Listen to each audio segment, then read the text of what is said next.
Delmarva Today with Don Rush. Plastics is a big industry, and much attention has been given to waste, curtailing the use of the plastic bags, for example. You're listening to Delmarva Today. This is Don Rush. But its production can also have serious issues. Alexandra Shaykevich is a researcher for Environmental Integrity Project, and we have her on the phone this afternoon. Welcome to the program. Thank you so much for having me, Don. So tell me then a little bit about your concern here and this idea that we're seeing a lot of pollution from its actual production as opposed to trying to deal with the disposal of its final product.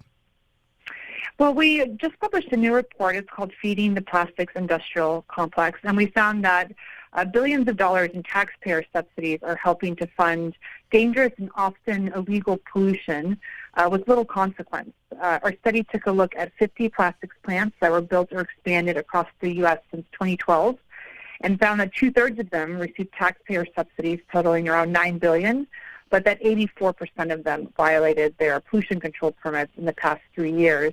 And in none of these cases were these plastics plants forced to give up any of their subsidies for breaking environmental laws. We also found a disturbing pattern. We found that these companies often promise to be good environmental stewards, to protect public health and the environment, to create jobs in order to win taxpayer support.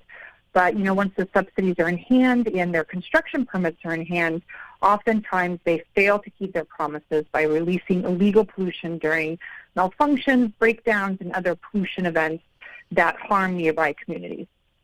So one would expect that there's going to be some kind of violations, as it were, I guess, from plants. But are we talking about these facilities being fined as opposed to necessarily taking away their subsidies, but that there are fines and so on and so forth that are imposed on any kind of violation? That's right. So they are sometimes fined, but, when you look at the amount of taxpayer support that these companies are awarded, these fines are often a penny. It's very, very low compared to the amount of government subsidies that they're receiving. We also found that 94% of the plants that we looked at, so an overwhelming majority, reported some sort of malfunction or incident over the past 5 years, and that cumulatively that they released 34 million pounds of air pollution, and that's in addition to the pollution that they released during normal operations. We looked at the pollution data that they report to state agencies, to the EPA. These plants reported 63 million tons of climate warming pollution of greenhouse gases in 1 year alone in 2021, and that's on top of tens of thousands of tons of other dangerous air pollutants, things like carbon monoxide, nitrogen oxides, volatile organic compounds. So really the alphabet soup of pollution, including some carcinogens like benzene. Is there something about the production of plastic that makes it so polluting? Well, I think what a lot of folks don't realize is that plastic is made from fossil fuels. So, these products are produced from oil and from natural gas. And they oftentimes contain toxic chemicals, things like chlorine that's used in the production of PVC. A lot of these plants also handle hazardous materials on site. And so there are a lot of inherent risks, not just for nearby communities, but also for the workers that are working at these plants. Have we seen an issue when it comes to the workers? Have you made reports about a problem, or what does that look like? Well, what we did in our report is that we looked through these incident reports that companies oftentimes have to submit to state agencies when there is a malfunction or a breakdown at the plant. This could also include things like fires, explosions when something goes wrong, or there's a power outage, which we're actually seeing a lot more of these days because these plants are located in areas that are at risk for inclement weather, such as the Gulf Coast, where there's an increasing risk of flooding, of hurricanes, winter freezes, as famously just occurred in Texas.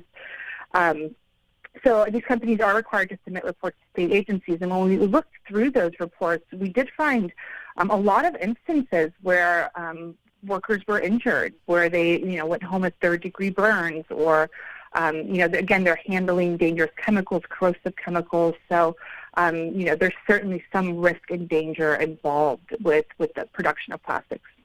Because I would assume that, for instance, OSHA, which is the government federal agency which regulates the issue when it comes to the workplace safety, that they would be deeply involved with this.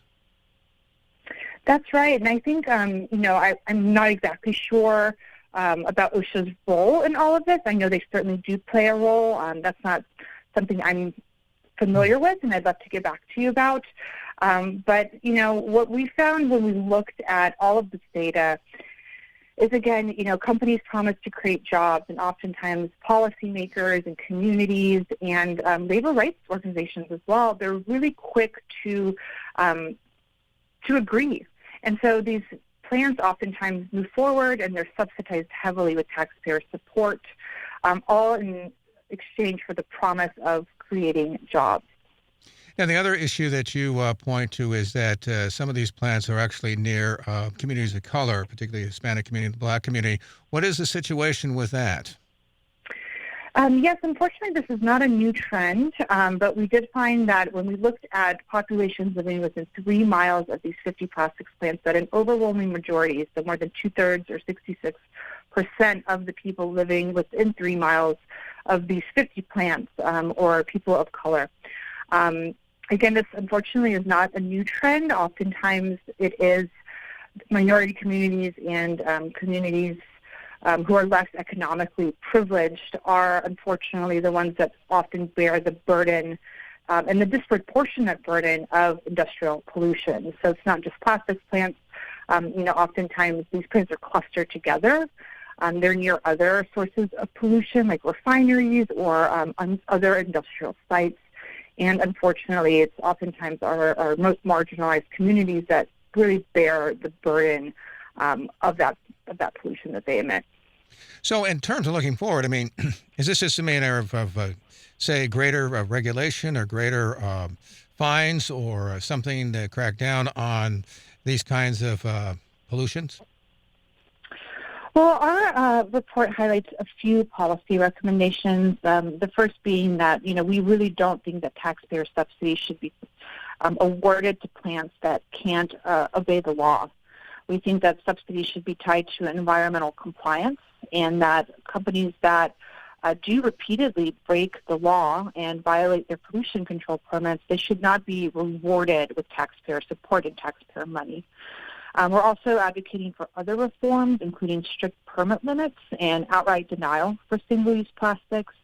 It's important to mention that a lot of the products that these plants manufacture, they're used to make disposable single-use plastics, things like plastic bags, utensils, and essentially products that wind up as litter that clog our waterways, pollute our oceans, and negatively impact nearby economies like agriculture or fisheries that many people rely on, including folks in the Chesapeake Bay and surrounding areas. So, we don't think that we should be allocating taxpayer money specifically for single-use plastics production. And then, of course, there are other common sense measures like the one that you just mentioned, including imposing penalties that are proportionate to the damage that these plants are causing. One thing that we see time and time again is that it's actually cheaper for a company to pay a fine than it is for them to install a pollution control. So we think that's wrong. We think those penalties should be strengthened, and we would advocate as well for tighter pollution limits in the company's permits. And we are also calling on EPA and state agencies to step up and strictly enforce those limits. Now, in terms, by the way, of waste, and we do see this pushback in terms of cities, say, for instance, banning plastic bags. There are other laws, particularly at the local level, to try to reel back some of the usage of this one-time plastic use. Do you see that as something that will have an impact on the industry, or is it just simply something that's minor at this point? I think that's a great step forward. And, I think what we're seeing nowadays is that a lot of folks actually want to minimize their environmental footprint. I think they're becoming aware of the danger that plastics pose to the environment, to human health. And they do want to change maybe some of their habits. But ultimately, the onus should be on industry. And it should be on policymakers to enforce laws and force industry to change their ways and to move away from a business as usual model. I mean, is there any real replacement for plastics and many things that they're so essential to the production of? We may say, for instance, eliminate, for instance, say plastic bags as an example in one area or another, but the demand for plastic seems to still be pretty high.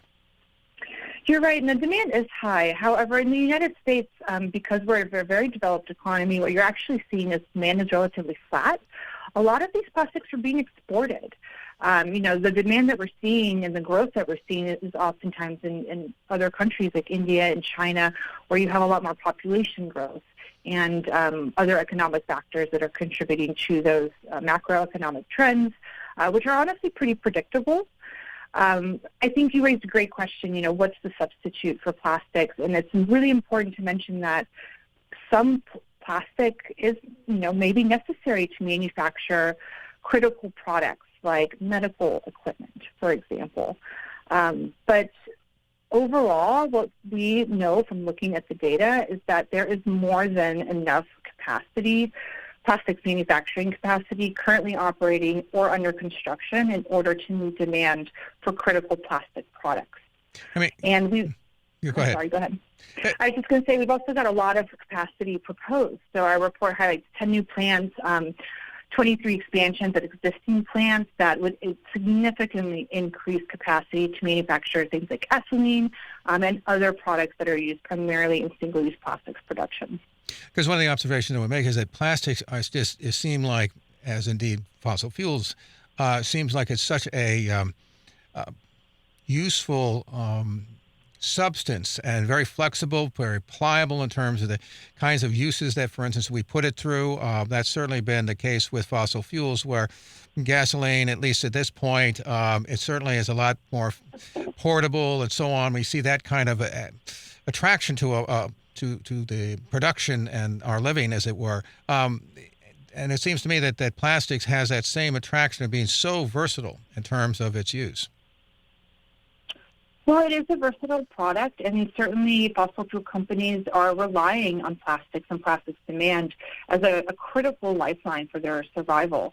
You mentioned gasoline. A lot of these traditional industries like power generation, transportation are being threatened by electric vehicles, by renewable energies, and other technologies that are encroaching on demand for fossil fuels, including consumer preferences. And plastics is very much a vital lifeline for the plastics industry.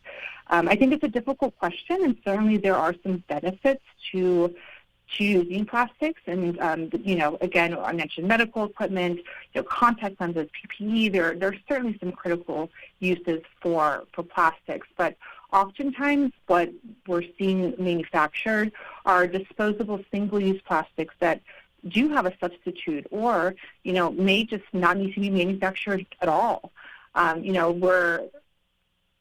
We're seeing a lot of habits deeply ingrained in our day-to-day lives, and certainly there's room for that to change. Finally, looking ahead, do you see any kind of congressional or state actions that would crack down on the pollution issue itself? Well, there are some polluter pay policies that are being proposed in some states like New York and other places. Unfortunately, there is simply not enough inertia behind, especially at a national level, behind these policies. So we would certainly advocate for at least some common sense changes, like tighter pollution limits in these companies' permits, and again, stricter penalties, and maybe outright denials and permit limits for single-use plastics manufacturing. Is this more of a state action as opposed to what we're seeing on the congressional level? I do believe that there's a lot of room for state action. As we know, Congress is deadlocked see even something as simple as passing a plastic bag ban or a water bottle ban in national parks has been difficult. So, I think in a lot of situations it's up to the states to create this meaningful change. Are you optimistic at all? I try to be, certainly. You try to be? Do you see anything? Do you see positive things on the horizon then? Sure. I think that folks are, again, we're learning so much more about these issues. There's so much more awareness, and I think that once consumer preferences and change, there's certainly room for positive Right. positive change in the future. We've been speaking with Alexandra Shaykevich. She is a research manager at the Environmental Integrity Project, which has just released its new report on the plastics industry, and we appreciate you taking the time to talk with us this afternoon. Thank you so much for having me, Don. You're listening to Delmarva Today. This is Don Rush.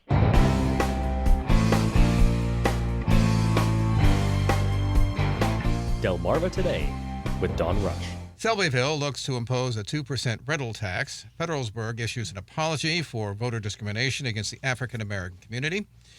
The battle over the town center apartments complex heats up in downtown Salisbury. And parents demand more funding for education in Worcester County. Welcome to Delmarva Today. This is Don Rush. In our studio this afternoon is Coastal Point reporter Susan Canfora. Welcome to the program. Hi, Don. So let's start with Cape Henlopen school officials. They're looking to put yet another referendum before the voters, and this time in May, after losing one in March. What's going on here? Yes, we talked about this a couple weeks ago. The Cape Henlopen School District referendum to vote on tax increases for items like a new Olympic-size swimming pool for students failed, but school officials are hoping for a second chance. A second new referendum will be on May 21st. That's the word from the Sussex County Board of Elections. The referendum was also scheduled to be discussed at a meeting among school officials this Thursday evening. A workshop was planned at that time, but it wasn't clear if voters would be voting on the same requests or not. And that's something we'll keep an eye on and tell you as soon as we find out. The first referendum that failed was proposing an increase of 0.33.5 cents per $100 of assessed property value. Along with that, the debt service tax would have increased about 0.21 cents per $100 of assessed value, but that would have been over 3 years. The voters turned it down, but the vote was pretty close, with 661 votes more not in favor than in favor. More than 7,800 votes were cast, so that equaled about 45% in favor. It would have raised about $70 million for Cape Henlopen School District projects, and that's what it will raise if the second referendum wins and if the same items are in the second package. But in the end, for the first referendum, more voters opposed an increase of about $155 per year than didn't. The idea was to have funding to buy a large piece of property, and that was to build a new district office, and also for that 50-meter swimming pool for high school students, for bus maintenance, plus salaries for employees, and all that would have cost about $78 million. The superintendent has said raising this money is important because the population in that area is growing and school enrollment continues to increase. In the past 20 years, enrollment has jumped from 4,500 students to now more than 6,500 students. So one of the things I understand, by the way, was concern that perhaps a lot of focus was put on the indoor pool, swimming pool, and that kind of overshadowed everything else in terms of its benefits. Yeah, that's true. And some people who voted against it because they didn't think that pool was necessary. And some people who voted for it thought that was a great idea to have a pool. So we'll see what happens with the second referendum. But you're right. That was one of the big concerns with the first one. And the biggest piece of this then is going to go towards the district building itself? The district building, buying land, build a new district building, the pool, salary increases for aides. It's a whole package. But we're not sure with the second referendum if that package is exactly the same. They might change it, and we'll find out after they have this workshop. By the way, just find out, does this have anything to do with the way, in terms of classrooms at the high school? They were supposed to make some room here. Additional classrooms, yes, because over 2,000 students now, so additional space for them, bigger areas for them to learn and play and have recreation. So yes, all of that's in the referendum package. So, and we also have the town of Federalsburg. It's doing something unusual. Well, maybe not as unusual as we think. It is apologizing for a voting system that essentially kept African Americans from holding elective office. Comes out of a settlement, as a matter of fact, but also a signed apology, which will be posted. That's the news coming out of Federalsburg, and it's all concerning historical racism and some measures that are being taken to heal from that historical racism. One of the things that they're talking about doing is changing the name of Girardi Boulevard And because Girardi Boulevard is in a predominantly black neighborhood, they're talking about changing that name to Brooklyn Avenue. There are also plans, like you just said, Dawn, for a public apology in Federalsburg, which is in Caroline County. After a voting rights lawsuit brought by the NAACP, town officials agreed to a settlement. There were allegations that the way the town was handling elections was favoring the white population in Federalsburg, and that is the majority of the population there. But changes are coming. Last September, 2 African-American candidates were elected to the town council, and there was also a $260,000 settlement. The town will pay that money to the ACLU, and the ACLU will distribute it as they see fit. Now, I understand that the basic problem was that these were at-large districts, and that basically kept African Americans from some 200 years, as a matter of fact, from sitting in this council. That's my understanding as well. They're trying to change it. They did get an apology. They are getting this $260,000 settlement. They're changing the name of the street. It seems like they're sincerely trying to make changes and apologize and make things right now. But 200 years is a long time. So it might take a while for hurt feelings to heal. So I guess there's supposed to be some kind of town unity committee, I guess, that's to foster this communications between the white. Yes, that was also formed out of this. Mm-hmm. And it should be successful. Now, at this point, we have remarkably, I guess, 2 African Americans, I guess, on that council. 2 African Americans on the new Federalsburg Town Council. Yes, they were both elected, and the way they are elected will also be changing. The way council members are elected will also be changing. So we hope to see more diversity on that council. So and we're moving really from at-large to districts. To districts. We're seeing that all around.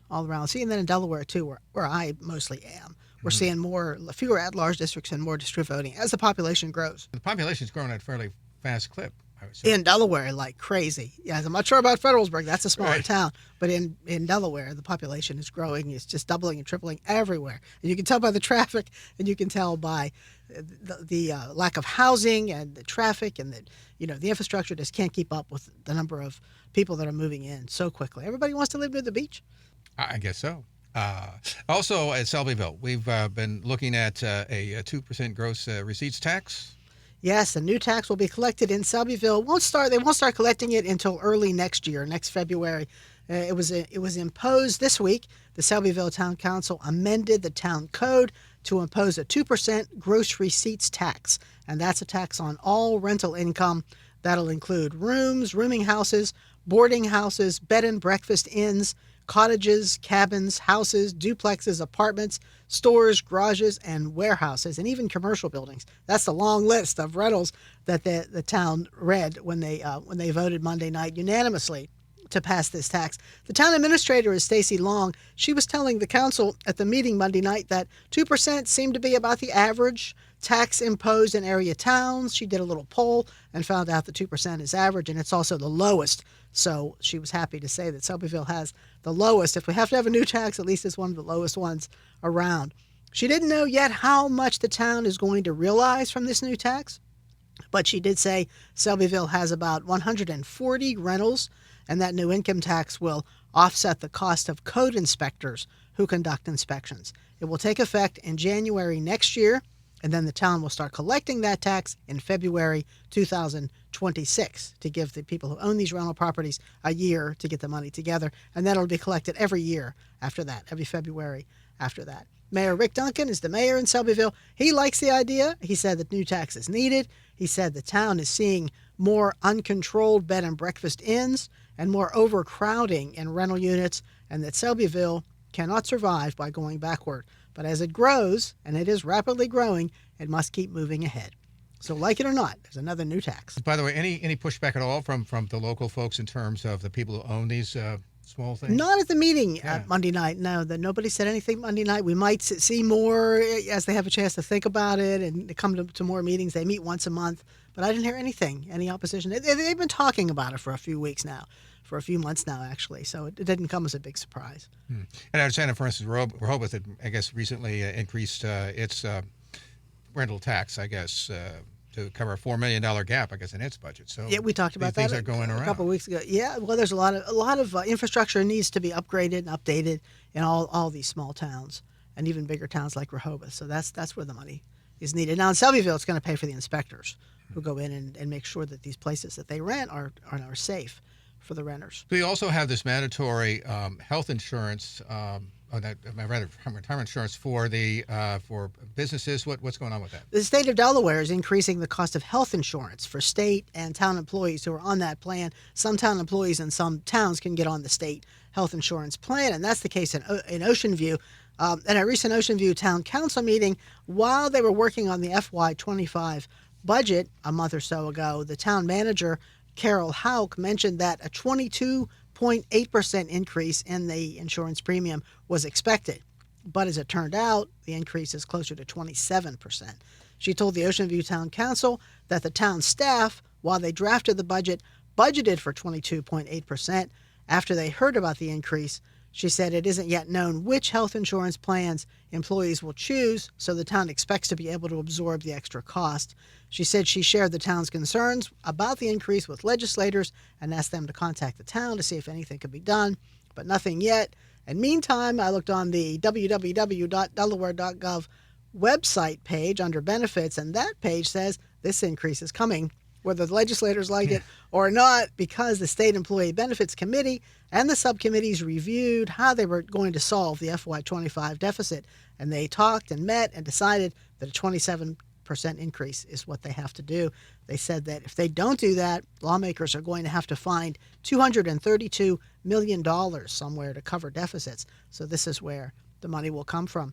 The Human Resources Director for Delaware is Claire DeMattias, and she said the state simply doesn't have that kind of money. So if you're on the Delaware, well, you are. I'm not either, but if we were, we would expect an increase this year. Fairly steep, in terms of... 28%, yeah, almost 20, somewhere between 27 and 28%. It is fairly steep. Some of these towns pay a portion of it, like half of it, but in towns where the employees pay all of it, especially for a family, that can really add up pretty quickly. So finally, we have the saga of the new Selbyville Library. It was broke ground, I guess, ribbon cutting, I think 2022 is what I understand. Supposed to be completed this year. Yes, were we on track? It did break ground. They did break ground. In fact, interestingly, they broke ground the same day as the new Millsboro Police Department, and that opened about 3 weeks ago or so. So what happened was they just weren't able to get the money together, so they had to kind of stop. Meantime, they decided, let's make it a little bigger, so they bought a house behind the area where the new library is being built. So they're going to use that for more parking. It's under construction now, and it's expected to be open in the fall. This week, interestingly, the library got a gift from the Selbyville Community Club. The library director, Kelly Klein, accepted a check for $1,000, and that money will be used for operating expenses. The money was raised through a program called the Checkout Champion Program, and that's a program unique to the Selbyville Library. It was started last August, and the way it works is anybody who wants to donate, clubs or even individuals, can support the library by paying the library a minimum of 25 cents for every book or movie or any other item that's borrowed in 1 month, and then they would give those proceeds to the library. Kelly Klein told me that in March, 2,600 items were borrowed, and if you multiply that by 25 cents, it doesn't quite reach $1,000, so the community club added proceeds from their other fundraisers to make it an even $1,000. And that money will be used for art supplies and to pay instructors for programs like Crafts for Children and for instructors for adult classes. They have drawing classes, Zumba classes, all kinds of stuff for kids in the summertime. For a little library, it's quite an active calendar of events. Kelly Klein is very excited about the new library. It's going to be 14,000 square feet, $16 million building on South Main Street. Grand opening is expected in October. And one interesting aspect is the children's area. There's going to be an agricultural theme with a little tractor and a little potting shed for little children to play in. And Kelly said that they're looking for an artist to paint a mural to reflect that agricultural theme. A section of the current library was the former home of Delaware Governor John Townsend in the early 1900s. Once the new library is completed, Townsend's former home will be made into a museum, and the existing library building will be operated by the new Selbyville Historical Society. That's a fairly new organization formed about a year ago and chaired by the former police chief, Scott Collins. And Scott Collins told me the space will be used for community meeting rooms and events. So there's a lot happening in Little Selbyville. I mean, this former governor, this state governor, I guess he was 1917 to 1921. He's fairly famous, and He's a big name in Selbyville. If you walk down the streets of Selbyville, somebody somewhere will mention Governor Townsend. And the house is just beautiful. They've kept it pretty much like it was when he lived there. And they talked about tearing it down, and nobody wanted to see that happen. So luckily, the Historical Society got involved. So it will be kept and it will be preserved. And it'll be right in front of the new building. now this new library. So it's about 14,000 square feet, I guess. 14,000 square feet. It's right now. They're putting the windows in. They're doing the drywall.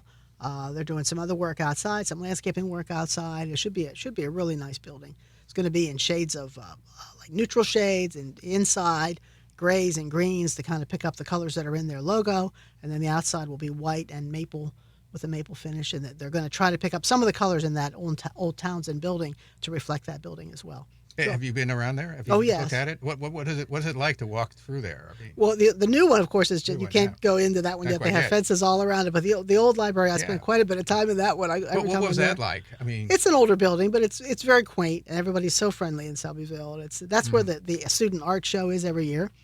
Well, we talked about a couple years ago. So I'm in there quite a bit for that and for meetings and just to say hello to Kelly Klein, who I'm friendly with.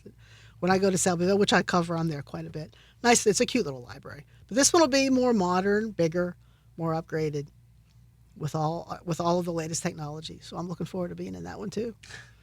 now they're supposed to be completed this year. Is they going to make it? Yes, it'll make it now. Yeah, they had to raise some more money, and they've been very good about raising money. They've come up with some innovative ways to raise money, and the community's been good about helping. Like even this little Selbyville Community Club has about 30 members, and they've gone out of their way to try to help. So the community is backing it up and very supportive. So we should see the grand opening with a lot of legislators and dignitaries, people coming down. The governor will be invited. Whether or not he'll make it, I don't know, but I'm sure the local dignitaries will be there, the senators and representatives. And I'll be there, of course, to see the ribbon cutting, and we'll bring you that news when it happens. The second ribbon cutting, right? The second ribbon cutting. They should start to move in September, and it should be open in October. In October? Okay, so that's about the time we should be really looking at the ribbon cutting and Yes. sort of the opening kind of thing. The grand opening in October, yes. It'll take them a little while to move everything in there. I mean, and they did a whole system with, they got money from the American Rescue Plan and matching fund, all that kind of thing to get it moving. Yes, they did. They got some money from the federal government. They got money from the county, some money from the state, and they had some people donate who are local people who wanted to stay anonymous. And if my understanding is, if they get a big enough donation, the library might even be named after somebody, or a portion of the library named after a big donor, depending on what happens with the donations. But it's going to happen no matter what. We're going to see it. They'll get at least a room. At least. But we're not going to see your name on any of those. No, maybe you'll see my name in one book, maybe.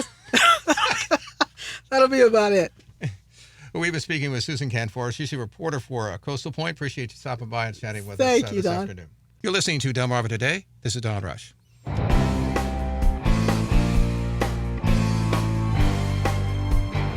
Delmarva Today with Don Rush.